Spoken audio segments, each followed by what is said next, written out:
Bonjour à tous et donc bienvenue dans cette nouvelle vidéo. Donc une vidéo donc aujourd'hui où je vais présenter le système téléphonique 3CX et donc aujourd'hui ça sera surtout la configuration de ce système en sachant que donc là je vais vous présenter la nouvelle version qui est la version V20. Donc cette version vient de sortir il y a moins d'un mois et donc elle apporte des nouveautés, elle apporte des modifications des anciennes configurations et donc je vais vous présenter un peu dans sa globalité donc toute cette nouvelle interface. Donc il faut savoir qu'auparavant il y avait deux liens 3CX, donc le lien donc de la console et le lien web client. Donc aujourd'hui on n'a plus qu'un nouveau et seul unique lien. Donc dans le cadre de cette démonstration, j'ai décidé de nommer mon entreprise Tartampion et donc le lien sera tartampionon3cx.fr. Donc nous n'avons qu'un seul lien et donc on n'a plus besoin de faire le slash web client pour se connecter en tant que client sur l'interface web. Donc cette présentation, donc pour la commencer, on va aller sur la console admin dans le dashboard. Donc sur ce dashboard, on a donc toutes les informations de base. Donc on a le nombre d'appels simultanés qui sont autorisés, donc ici, ainsi que du coup les informations de licence.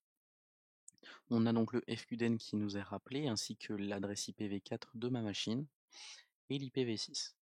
On a un type d'installation, donc pour savoir si c'est des installations en local, donc installées par vous-même dans votre propre infrastructure, ou bien hébergées par 3CX.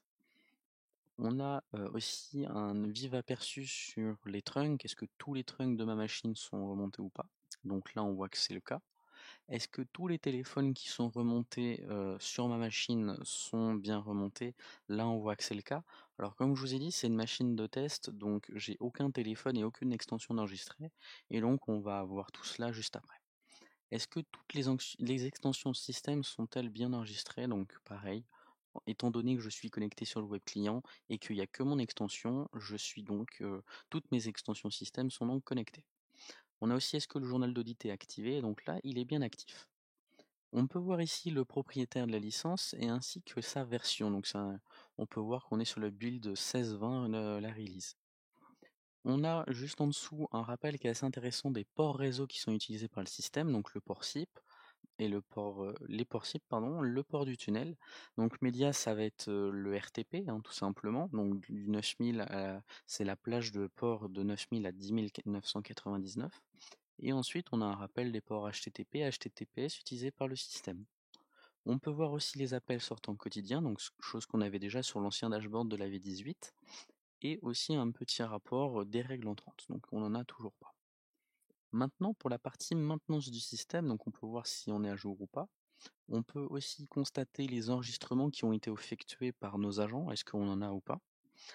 Alors juste en dessous, c'est une nouveauté, donc journal des chats, donc vous avez un avertissement si vous allez dessus. En fait, ça vous permet aux administrateurs de voir les chats qui transitent sur cette application 3CX. Donc ça peut être peut-être un peu intrusif, et puis pareil, en termes d'RGPD et de protection des données, donc il faut se renseigner avant d'activer cette option, parce que bon, c'est quand même une option qui va être plutôt intrusive. On a aussi le répertoire des firmware, donc ce répertoire, c'est lorsque vous mettez à jour les firmware de vos téléphones, en fait, votre machine 3CX va les conserver et donc on peut retrouver un firmware qui date de 3 versions précédentes qui est toujours enregistré si vous ne l'avez pas supprimé. Donc là, voilà, c'est ici que vous pouvez le faire. Et juste en dessous, on a un vif aperçu de combien d'appels ont été passés depuis la création de ma machine. Donc comme je vous ai dit, zéro appel car zéro utilisation. Alors, dépannage. Donc ici, on va avoir un aperçu sur les services qui sont en ligne ou pas. Donc vous voyez que tous les services sont bien en cours. Je retourne sur dashboard. On a une nouveauté qui est assez intéressante, c'est redémarrer le système d'exploitation. Donc ça va redémarrer tout le système 3CX. Donc là, on est vraiment sur du dépannage, hein. C'est en cas de besoin. Maintenant, il y a la nouveauté de redémarrer la machine. Le niveau de journalisation, donc pareil, on peut aller le voir. Et est-ce que le test par feu a y passé? Donc là, on est sur une machine hébergée par 3CX, donc logiquement, oui, le test par feu est réussi. Mais en local, sachez que quand vous faites des installations locales, c'est la chose primordiale avant d'avancer dans votre installation et la configuration. Il faut que ce test pare-feu soit réalisé et par contre pour qu'il soit réalisé, ça fait une interruption de tous les services. Donc il faut éviter de faire ce test pare-feu en production en pleine journée. Ça peut être dérangeant. On a maintenant quelques petites nouveautés donc qui sont assez intéressantes comme info support et donc si je clique dessus, en fait ça va télécharger un fichier zip qui va contenir toutes les informations de mon système d'exploitation et de tout le système 3CX. Donc ça peut être des informations voilà, donc à transmettre au support, hein, c'est d'où le nom. Maintenant, on peut exporter les données du système. Donc c'est-à-dire si on veut faire un ipconfig de notre machine, eh ben on peut. On a la possibilité maintenant de voir les adresses IP, les cartes réseau, la table de routage, et on a toutes ces infos, donc les infos système. Donc là, on va avoir les infos CPU, on va avoir les infos système, on va avoir vraiment en fait beaucoup plus d'infos qu'auparavant. Et donc là, par exemple, aperçu des processus.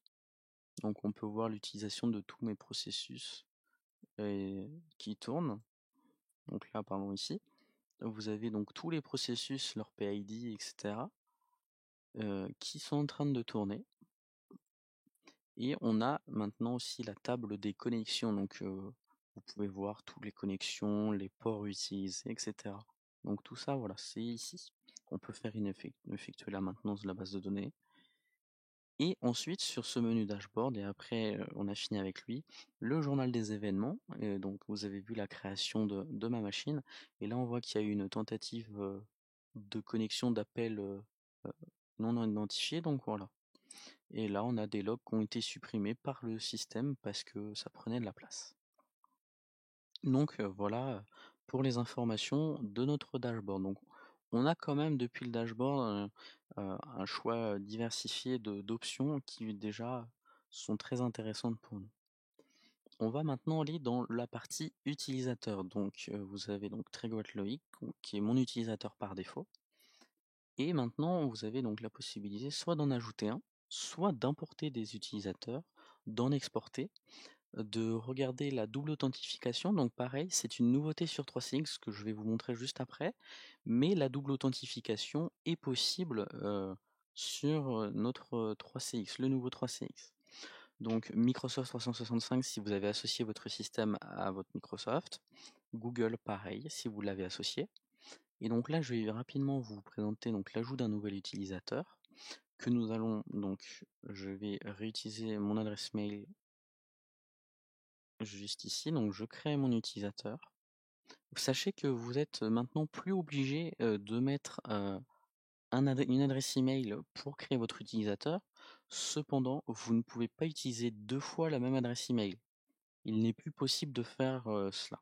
Donc ça va être un petit peu problématique quand même pour certains cas d'utilisation, mais voilà.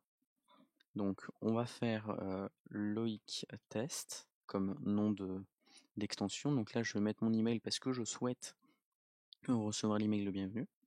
Alors maintenant, la gestion des droits ne se fait plus comme auparavant, on pouvait cocher case par case les droits qu'on veut, donc intercepter et non. Là, on n'a pas le choix que de connaître les options des rôles de l'option des rôles. Donc c'est-à-dire est-ce qu'il peut intercepter ou non, ou ce genre en fait d'exemple. Donc c'est ici qu'on va retrouver, et donc il faut aller sur la documentation 3CX afin de retrouver nos informations. Ici, vous pouvez retrouver les SDA, donc j'en parlerai juste un petit peu après. Et donc voilà. Comme je vous disais, maintenant, il y a la double authentification et elle est activée par défaut. Donc si à l'heure actuelle je me faisais sauvegarder, donc j'envoie l'email le bienvenu de mon extension, par défaut, mon extension à la fin, à la première connexion, il aura la fenêtre qui l'oblige à mettre du MFA en place. Donc c'est une nouvelle sécurité très intéressante et donc voilà. Donc on va exceptionnellement la désactiver parce que là pour l'instant c'est pas l'objectif de, de ma démonstration et de cette vidéo. Donc le 3CX Talk, c'est si jamais l'utilisateur a besoin de faire des visioconférences. Transfert d'appel, donc voilà, il n'y a aucune règle de transfert mis en place. Alors comme je vous disais, valeur déjà ajoutée, donc je ne peux pas utiliser deux fois la même email. Transfert d'appel, donc si on configure les transferts d'appel, vous pouvez voir que là, ça va définir en fait les statuts, hein, les 5 statuts qu'on retrouve juste ici, que je vous présenterai un peu plus en détail la prochaine fois. et on peut y ajouter des exceptions d'appel. On peut planifier pareil le changement de statut. Ici, pour y ajouter un téléphone, donc voilà, c'est ici que vous ajoutez votre téléphone et son adresse MAC, et ensuite vous pouvez mettre la configuration. Les BLF se retrouvent juste ici, donc BLF pour Busy Lamp Field, donc le champ d'occupation. Et donc en fait, ici, pareil, vous retrouvez toutes ces options qui étaient déjà auparavant présentes. Donc là, ici, il n'y a pas de changement. Donc voilà. Messagerie vocale, maintenant, il atterrit ici. Et donc, faut pas oublier de mettre aucune notification email si la personne ne veut pas recevoir d'email. Et aussi de désactiver l'authentification par code PIN si jamais c'est pour le poste lui-même. Visualiser, donc on va pas y toucher. Et option, pareil, on peut juste désactiver nous envoyer un email pour les appels manqués. On peut mettre le SSO, vous avez vu, en fait, on peut choisir personnaliser extension par extension, est-ce qu'on active le SSO ou non. Donc c'est vraiment deux options intéressantes. On peut aussi enregistrer les appels par défaut pour cette extension.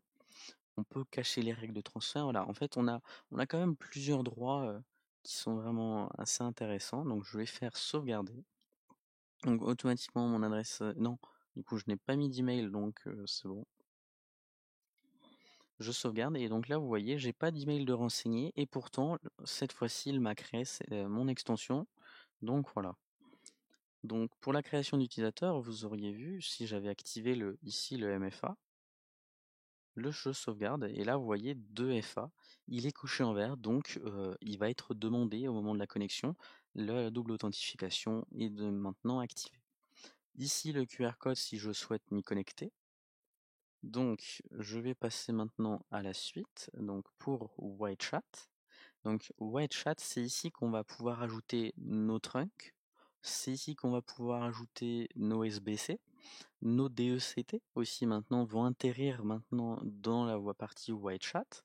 Ou aussi des passerelles. Donc les passerelles entre 3CX, système 3CX. Donc, si on veut ajouter un trunk, pareil, donc ça change pas, on choisit le nom. Bon, ici, on détermine le nom, le pays dans lequel on veut, donc par exemple FR, afin de vous montrer les fournisseurs compatibles. Donc, le préféré, c'est Teleris. On a ensuite Alphalink, Bouygues Telecom, Coriolis, Destiny, Flex Network, Keio, OVH, Siwan et Unique. Et maintenant, on en a un dernier, Trunk VoIP Telecom, qui est par contre supporté avec des limitations. Pareil donc pour le choix de votre trunk, vous pouvez vous renseigner sur la documentation 3CX pour vous savoir et connaître vos besoins. Maintenant pour les numéros de SDA, donc 3CX vous le signale, mais maintenant il faut que ce soit au format E64, 164. Donc le format E164 c'est simple, c'est le format qui affiche vos numéros en plus 33. Donc plus 33 0, donc plus 33 2, plus 33 4, etc. Pour 02, 03, 04. Donc, on imagine maintenant qu'on veut ajouter un SBC. Vous avez vu, vous devez choisir en fait maintenant quelle machine vous allez mettre. Donc, par exemple, on imagine Debian Linux. Et donc là, il vous invite à installer l'ISO, la version de SBC, l'URL de provisioning, l'ID. Et en fait, tout vous est directement présenté ici. Et là, vous avez juste à fermer. Et donc là, il vous ajoute un SBC. Voilà. Donc maintenant, c'est comme ça que se déroule l'ajout d'un SBC. Donc on peut. Là, je vais le supprimer. Donc voilà, c'est ici qu'on va ajouter aussi les DECT comme je vous disais, donc les DECT compatibles, et ainsi que leur adresse MAC à renseigner juste en dessous. Pour les téléphones, donc maintenant vous avez la possibilité de régler directement les options. Donc est-ce que le RPS vous souhaitez qu'il soit mis en place? Donc c'est-à-dire que c'est toutes les méthodes d'authentification qui permettent d'authentifier en fait le téléphone, hein, de le faire remonter. Et donc ensuite, on a voilà, toutes ces sonneries. On peut configurer les sonneries si on veut utiliser la même partout ou non. Donc c'est ici. Les téléphones PNP, donc on peut regarder si il y en a qui sont remontés ou pas. Donc PNP pour l'attribution. En fait, je branche mon téléphone au réseau, il remonte sur mon système. Voilà, donc dès qu'on a un SBC, ça peut être pratique de faire ça. Et les téléphones en haute desking. Donc ça, c'est si vous souhaitez en fait qu'un téléphone serve à plusieurs extensions. Donc c'est-à-dire j'ai un agent, une personne qui utilise mon téléphone le matin, elle rentre son code le code étoilé adéquat, elle y met son numéro d'extension, son code PIN de messagerie, et donc le matin, elle est donc connectée sur son poste. Et le lendemain, on a un autre agent, un autre utilisateur qui arrive. Pareil, il fait le code étoilé adéquat avec son numéro d'extension, sa messagerie, et maintenant le poste est à lui. Voilà, donc c'est ça la fonction hot desking. Donc ensuite, on a les règles sortantes.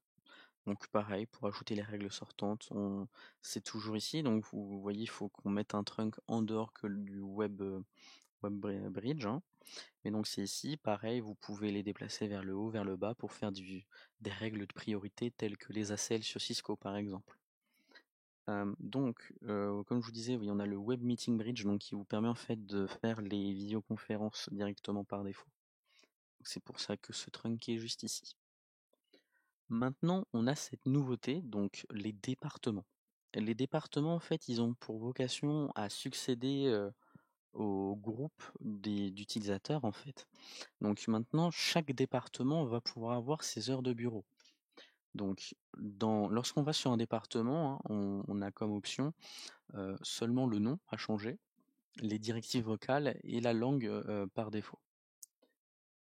On peut publier les informations du département pour toutes les extensions ou non. Voilà, donc là je vais le cocher. Et ensuite, donc ça permet par exemple de différencier des sites par exemple distants pour un client. Sachez que une personne qui est dans un département ne peut pas voir les extensions des autres départements. Je m'explique. Dans le menu équipe, hein, d'un client, si jamais il a un site qui est basé à je sais pas quand, il ne pourra pas voir les utilisateurs qui sont dans le département Avignon et vice versa en fait. Il faut vraiment les ajouter dans les deux départements si vous souhaitez que cela arrive. On va créer un département, second département, hein. Pareil, je laisse par défaut. Je fais retour et donc heure de bureau. Et donc là, voilà, vous avez maintenant les deux départements et donc vous pouvez choisir les horaires. Pareil, sachez que les horaires que vous avez définis sur votre V18, si vous faites le cadre d'une mise à jour vers une V20, les horaires de bureau seront à reconfigurer parce qu'ils vont tous disparaître. Donc avant de faire une mise à jour, important, notez bien les horaires si jamais vous ne les avez pas. Donc on définit les horaires, les heures de pause le midi à la rigueur, les jours fériés, et donc voilà. Si je laisse ici, vous allez avoir des problèmes et le téléphone ne sonnera jamais. Bien, on va passer pour le traitement d'appel. Donc traitement d'appel, vous retrouvez ici les départements, hein, donc le département défaut et le groupe du second département. C'est dans traitement des appels que vous allez pouvoir créer des groupes d'appels.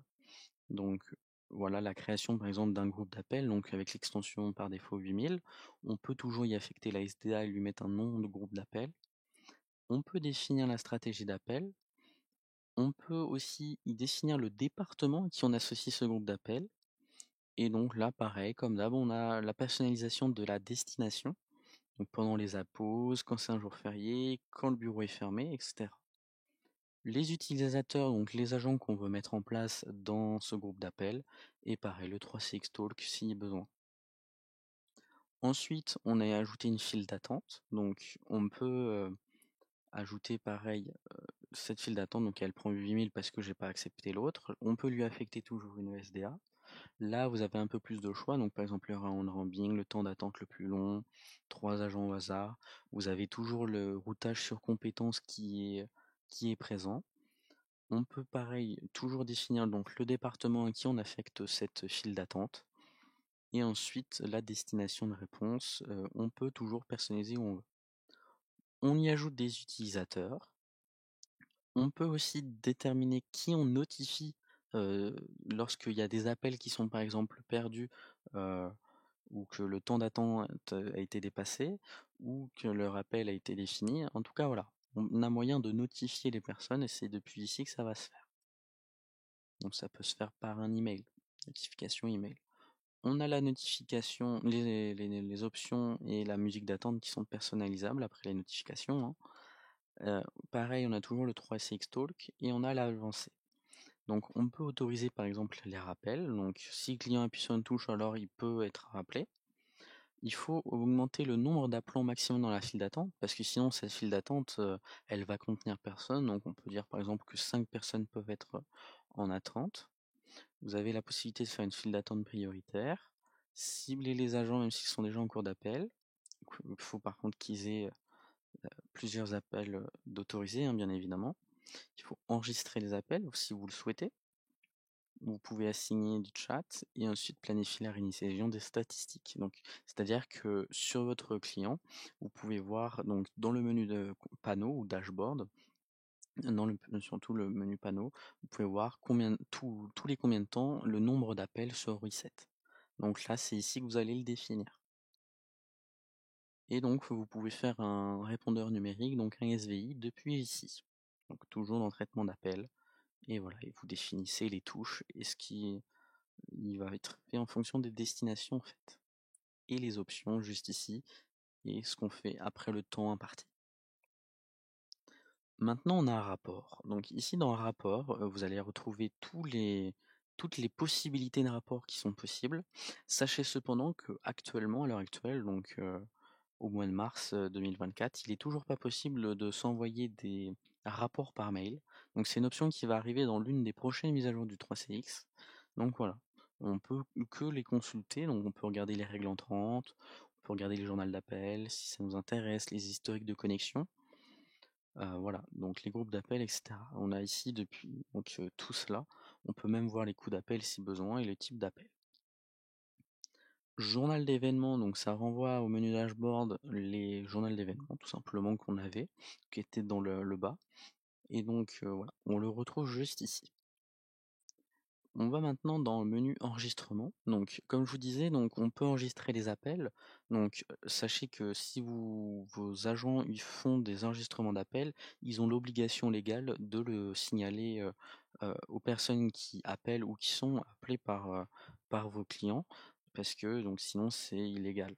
Donc, il faut penser à signaler, avoir un petit message qui signale que l'appel peut être enregistré. Ici, dans l'onglet sauvegarde, on retrouve la sauvegarde du 3CX. Donc, on voit que la dernière a été effectuée le 17 mars. Et donc, elle a été effectuée à minuit. Donc, voilà la taille, donc 127 mégabits. On peut sauvegarder maintenant si on le souhaite, hein. Nom de la sauvegarde, donc on va faire une sauvegarde, donc test sauvegarde. Donc, on peut inclure les enregistrements et si je veux, je peux la chiffrer via un mot de passe. Donc, je fais OK. Donc, je vais pas mettre de mot de passe. Vous pouvez fermer cette fenêtre. Voilà, donc la sauvegarde continuera en arrière-plan et on aura un email pour nous avertir. On peut même planifier une sauvegarde si on le souhaite. Intégration, c'est ici que va se passer l'intégration avec votre CRM si vous en avez un, avec Google si vous le souhaitez aussi, donc l'intégration Google, donc le single sign out, donc le SSO de Google, c'est ici ça va se faire. Ou si vous avez Microsoft 365, pareil, c'est ici. Ou bien Teams et les services hôteliers, pareil. Donc c'est toutes ces intégrations qui sont possibles à l'heure actuelle sur 3CX.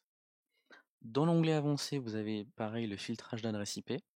Donc c'est ici que vous allez autoriser ou non les adresses IP. Sachez que la première adresse IP qui est autorisée, c'est l'adresse IP avec laquelle vous vous connectez la première fois au système.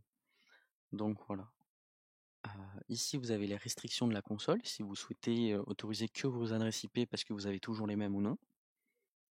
Les informations réseau, donc pareil, c'est ici qu'on va avoir l'interface, c'est un peu la même chose que l'IP config qu'on avait au début. Ici, ça ne change pas, c'est les codes pays, les destinations vers lesquelles vous voulez autoriser l'appel depuis le système 3CX. Si vous souhaitez reformater les règles d'identifiant appelant, donc c'est depuis ici. Vous avez ensuite la liste noire justement des identifiants appelants. Donc si vous souhaitez créer ou administrer une liste noire, vous allez la retrouver dans Advanced et juste ici. Le Secure SIP pour le retrouver, donc la private key et le certificat, c'est ici. Personnalisation des codecs, donc personnellement je vous invite à pas trop les modifier, sauf si vous savez vraiment ce que vous faites et ce dont vous avez réellement besoin. Les paramètres, donc en fait ça va être tous les codes étoilés de votre système. On va retrouver donc par exemple le Park Dial Code ou le Unpark Code. Si vous voulez faire un test d'écho, bah là on apprend que c'est étoile 777. Voilà, donc en fait, c'est dans ces onglets, en fait, qu'on va pouvoir retrouver les petites options qui, des fois, vont peut-être pouvoir vous aider, en fait, heu, à tester votre système téléphonique. Donc voilà, c'est ici que vous allez tout retrouver. Une fonctionnalité qui est nouvelle de cette, 3CX V20, cette machine, virtuelle, V20, donc c'est que maintenant on peut personnaliser les modèles des téléphones. Chose qui n'était pas, en cloud, je parle, hébergement cloud aussi, qui n'était pas possible. Donc là, vous voyez, j'ai tous les marques de téléphone et donc par exemple des Link T57 ou T54, des Fanville, des Snom, vous souhaitez les personnaliser et ben voilà. Vous avez directement le modèle, vous avez donc toutes les informations, donc ça en fait c'est les fichiers qui sont envoyés sur le téléphone, hein, et donc vous pouvez définir, tout ce que vous voulez qui soit mis. Vous voulez enlever des options, des choses du genre, et ben c'est depuis ici que ça va être fait. Là, voilà, vous avez ça. Donc, on a la même chose pour les DECT. Pour les fournisseurs, si vous souhaitez en ajouter, donc voilà, vous avez tout ça ici. Et pareil, vous pouvez, si vous le souhaitez, définir vos propres emails. En fait, personnaliser, peut-être ajouter des images, enlever certaines options dans l'email et tout. Bah, ça va être ici que vous allez pouvoir le faire. Donc c'est vraiment, intéressant et vous pouvez même faire votre Ankerer, hein, vous pouvez vraiment personnaliser tout ce que vous souhaitez. Si vous voulez ajouter des fax ou des serveurs fax, vous avez tout ça ici. La norme 164, donc voir le code pays à l'international et voir la sélection pays, c'est ici. Et donc si vous souhaitez afficher les CDR ou pas. Donc moi je vais pas activer justement cette option. Et donc toutes les infosystèmes, comme je vous disais, donc les licences, les clés de licence, les propriétaires, c'est ici. Les mises à jour, comme je vous ai dit, on est à jour. On peut mettre à jour 3CX automatiquement, hein, donc quand il est hébergé en cloud 3CX, c'est pour ça que je vais ici, c'est que vous voyez que vous pouvez pas le décocher. Vous êtes automatiquement mis à jour. Vous pouvez voir les options, vous pouvez en personnaliser, hein, jouer une directive vocale occupée par exemple, activer les appels sortants, activer le transfert retour. Voilà, vous avez même ici renommé donc c'est dans système options pour changer les statuts personnalisables, 1 et 2. Donc par exemple ici on va le traduire, on va le mettre en repas, et ici on va le mettre en voyage d'affaires. Voilà. Et on n'oublie pas le petit sauvegarder juste ici lorsqu'on fait une modification, que ce soit sur une extension ou sur un paramètre. Les codes raccourcis, donc il y en a quelques-uns qui sont réitérés ici. Je vous dis quelques-uns parce qu'il y en a toujours qui sont pas présents. Donc le étoile 31, 32, 33, des choses du genre. Vous voyez, vous avez que les bases et après c'est à vous de trouver lesquelles correspondent à quoi. Parking d'appel, combien vous voulez en mettre si vous le souhaitez. Les numéros d'urgence, c'est ici que vous allez les définir dans système et urgence. Important, donc le 15, le 17, le 18, le 112. Les numéros d'urgence à 4 digits aussi, donc c'est ici que vous allez les définir. L'annuaire, lorsque votre client en a un, on peut aussi en importer d'Exchange ou même de Microsoft 365, ou on peut même en importer et en exporter depuis les fichiers CSV habituels. Pour la conférence, c'est juste ici, donc combien vous voulez en numéro d'extension, etc. Pour l'email, si vous avez un propre serveur SMTP ou bien le Microsoft 365. Les musiques d'attente, fichiers vocaux, donc c'est ici que vous allez pouvoir les charger si vous le souhaitez et les administrer. Les directives système, donc là on va éviter d'y toucher. Et ensuite la messagerie vocale, donc on voit que vu que c'est une extension à 4 digits, ma messagerie vocale est 4 x 9. Et donc voilà, on peut personnaliser, ne pas sauvegarder les messages vocaux de moins de, donc là c'est 2 secondes, et donc le quota de messagerie vocale c'est 5 Go par défaut. Voilà, donc je vous ai présenté donc dans sa globalité les options que nous apporte la V20, et donc prochainement vous aurez une vidéo donc, qui vous présentera donc l'interface cliente et la nouvelle application donc qui est maintenant téléchargeable cliente depuis le Windows Store. Donc je vous souhaite une bonne soirée, je vous dis à bientôt.